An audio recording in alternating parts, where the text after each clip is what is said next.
guys, it's me. I haven't recorded in a while.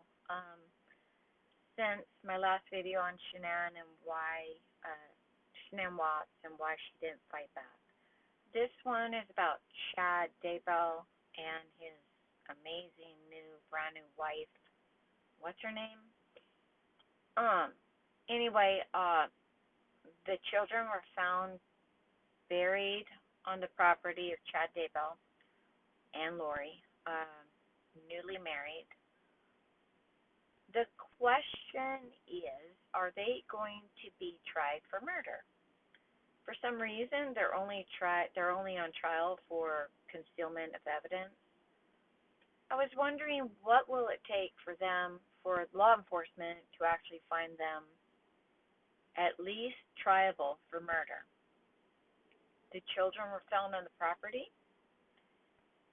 In Hawaii, they seemed as giddy as ever, happy.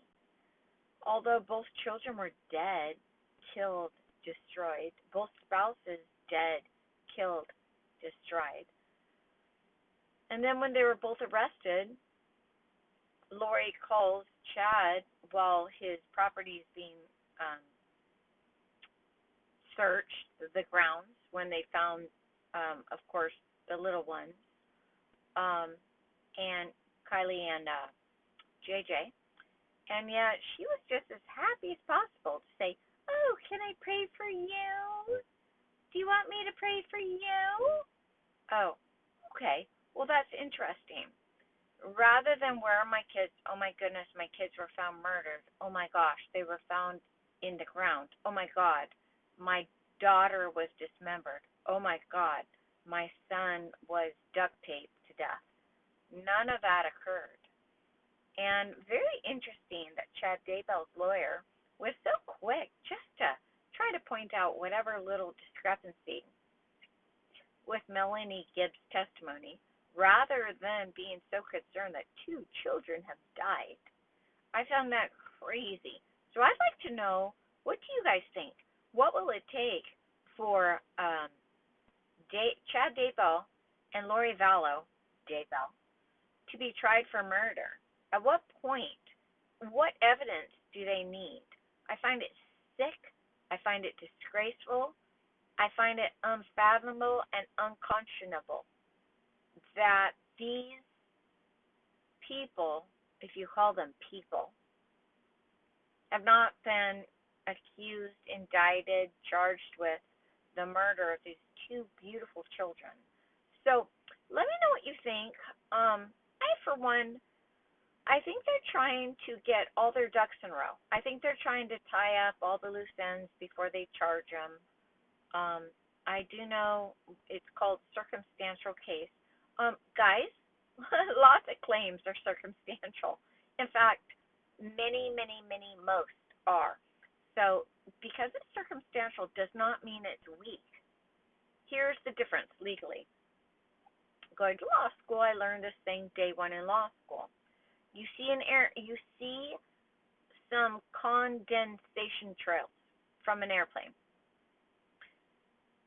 You can detect, surmise that an airplane flew by.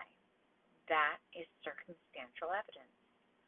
Now, hard evidence, physical, is you saw the airplane fly by, or you have records that the airplane flew by.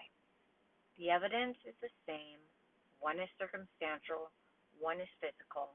There's still very much strong evidence.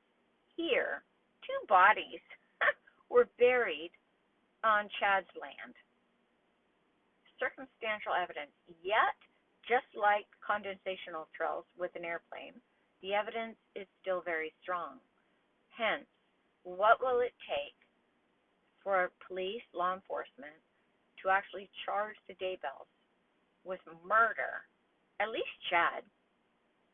They have the cell phone data for the brother. He was in the area during that time when they were buried. They have Chad Daybell's text to his wife saying he just shot a raccoon and burned the limbs of the trees and buried the raccoon when on that very same day, that's when Kylie's limbs were burned and buried? What will it take? Where has our legal system gone at this point?